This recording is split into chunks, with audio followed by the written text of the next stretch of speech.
Okay, since my audio isn't good today and my Pivo is not charged properly, I want to take today and just do a couple quick videos on good citizenship. As I talked about before, the first 4 or 5 sessions I do are usually focused on good citizenship, which is a lot at times skipped in the training for these horses. Good citizenship are those exercises and what they need to know to be a good citizen. Coming off of pressure, lifting their feet, being good around food, not being food aggressive, tying up properly, personal space, not coming into your personal space, backing them up, making them stay there, so that when you're talking to a farrier or a vet, or you're at a show, they're good citizens and they stand there. You'll see some people talking to their vet and their horses all over the place and they're pulling on the lead line. Don't really want that to happen. So these basic good citizenship exercises are good. So I'm going to show you 2 today, and I'll do session 4 on Friday because I just don't have the audio is working and the Pivo. So what do I do when I want to teach a horse to tie up, which is one of the good citizenship things?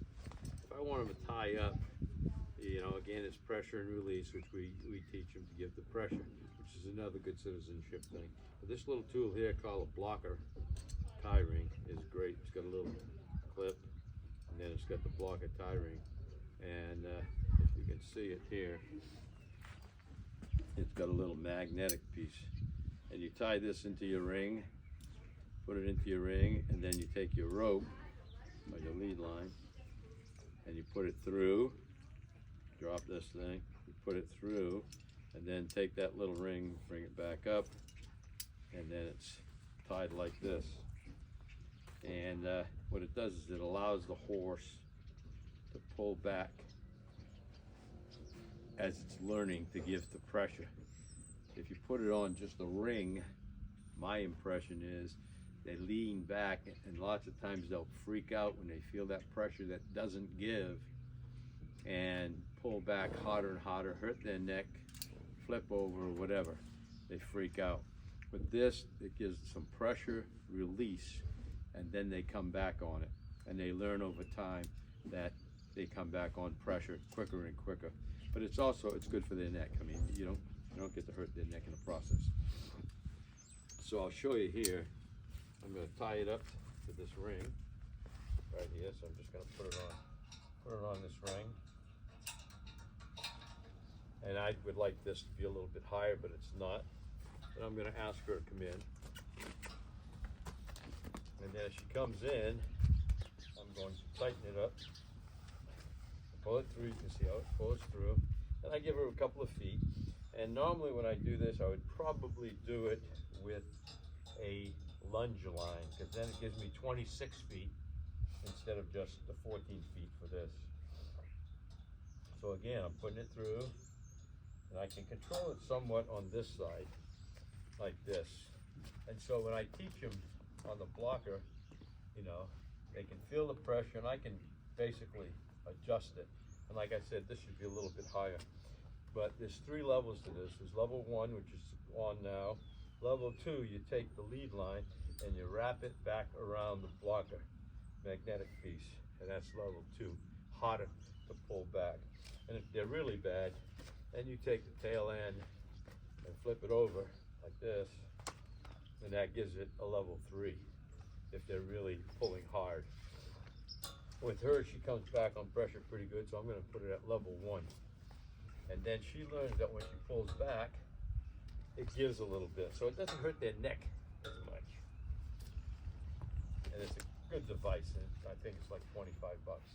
So once they're there and you want them to get used to the pressure, you can start adding pressure to them like that. You can see they pull away, and then they come back on it, but they're getting some relief. And then you bring them back up. So I bring her back up like that, and I want her to just give a bit of pressure. And you can see she's coming in. She's giving to the pressure. I can ask her to come in a little bit more. And then when you get, if they're really bad, they can take 26 feet back. If they're really bad, but right now I got a 14-foot lead line. So I'm gonna get her so she's a little bit more straightened out with it. So I'll move her in this direction here. And then from here, I'll ask her to move out.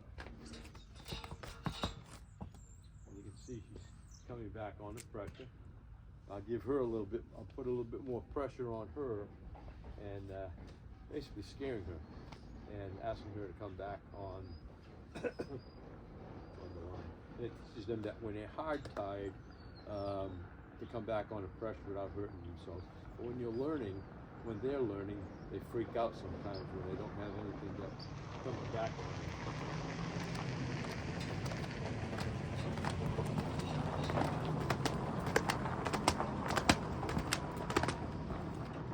So you're coming back on it. Again, I'll increase the pressure. So you're coming back on it.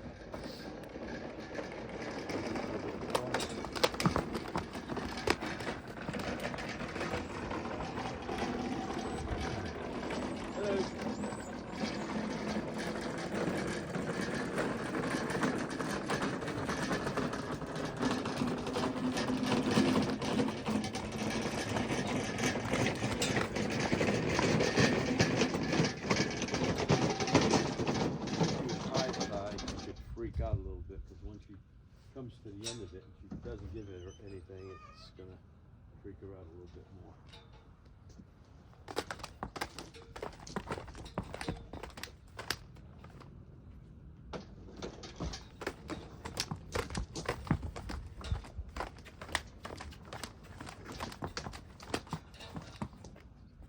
So she's doing pretty well.